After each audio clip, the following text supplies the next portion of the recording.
Bismillahirrahmanirrahim. Assalamualaikum warahmatullahi wabarakatuh. Ahlan wa sahlan. Berjumpa kembali dengan kisah hikmah. Bagaimana kabar sobat-sobat filah semuanya yang insya Allah selalu ada dalam ridha Allah Subhanahu wa Ta'ala dan diberikan keberkahan hidup dan kesehatan baik lahir maupun batin. Amin. Pada kesempatan kali ini, kisah hikmah akan membawakan dan membacakan wasiat atau nasihat yang terdapat dalam sebuah buku Nasihat Guru yang ditulis oleh Bapak Kiai Haji Ohan Sujana almarhum untuk mengenang beliau selama hidupnya yang totalitas berjuang dalam jalan dakwahnya. Beliau mubalik karismatik dan aktif dalam menegakkan tauhid dan mensiarkan Islam di semua kalangan, dan juga menulis beberapa buku, salah satunya berjudul Fenomena Akidah Islamiyah yang kerap menjadi bahan rujukan di kalangan akademisi. Semoga menjadi amal jariah untuk beliau yang akan terus mengalir pahalanya. Amin. Mari kita sama-sama dengarkan nasihat beliau yang berjudul Contohlah Seperti Ilmu Padi. Setiap hari kita pasti melihat padi di sawah. Mari kita perhatikan dengan teliti. Ketika padi itu masih kecil, banyak sekali hama dan penyakit yang datang mengganggu. Dari mulai hama wereng, hama merah, hama tikus, dan sebagainya. Jika seorang petani tidak siap dengan obat pembasmi hama, maka jangan diharapkan padi itu bisa tumbuh dewasa dan berbuah. Dan jangan diharap petani bisa menikmati hasil padinya. Kemudian jika sudah tumbuh dewasa dan mulai berbuah, tidak sedikit pula gangguan yang dialaminya sejak dari hama kungkang sampai kepada burung pipit yang menikmati buah muda.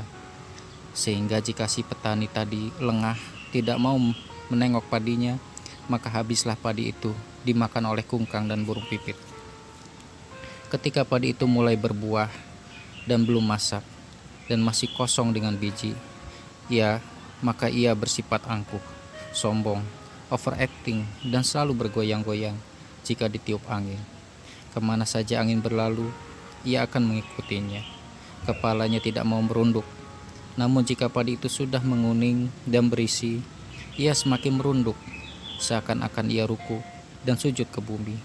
Tidak seperti halnya semula. Sebelum berisi, ia selalu menengadah ke atas.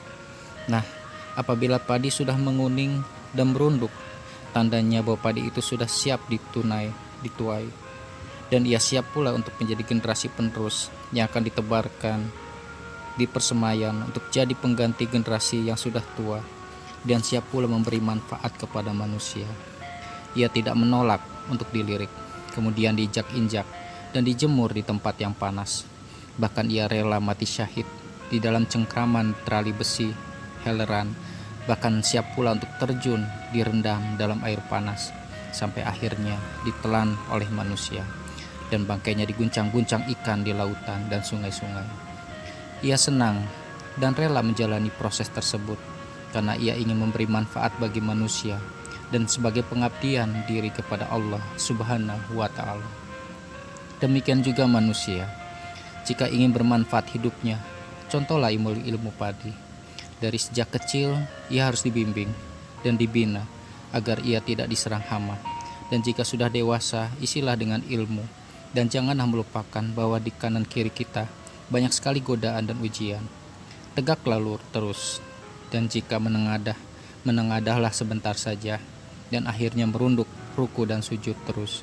Tandanya kamu sudah berisi dengan segala ilmu pengetahuan. Ingatlah bahwa manusia yang berbobot, manusia yang berisi, sifatnya tidak ubah seperti padi, kian berisi kian merunduk. Sikapnya tenang dan tidak overacting. Ia mempunyai kepribadian yang luhur dan bermanfaat bagi kepentingan orang banyak. Memang benar peribahasa yang mengatakan beriak tanda tak dalam, berguncang tanda tak penuh. Peribahasa ini mengatakan bahwa manusia atau orang yang banyak omong, banyak ngomel itu tandanya orang yang kosong tidak berisi. Begitu juga orang yang beriak berguncang, hidupnya gelisah, tidak tenang, selalu resah dan mudah marah, itu alamatnya tidak berisi. Dan orang berisi sikapnya tenang, tentram, serta simpatik, dan tercermin daripada wajahnya sikap yang ikhlas dalam menjalani kehidupan, serta ia sanggup berkorban demi kepentingan orang banyak. Oleh sebab itu, maka kesempatan hidup yang sebentar ini Pergunakanlah sebaik-baiknya untuk menuntut ilmu dan memperluas pengalaman, sehingga kita semakin hari semakin merunduk, semakin berbobot, semakin berisi. Dan nanti jika sudah masak, kita siap terjun di tengah-tengah masyarakat, jadi kader-kader pemimpin yang menyebarluaskan ajaran Allah dan Rasulullah, serta pengibar kalimat La ilaha illallah Muhammadar Rasulullah. Semoga Allah Subhanahu wa taala melindungi kita semua. Demikian yang bisa disampaikan. Terima kasih, semoga bermanfaat.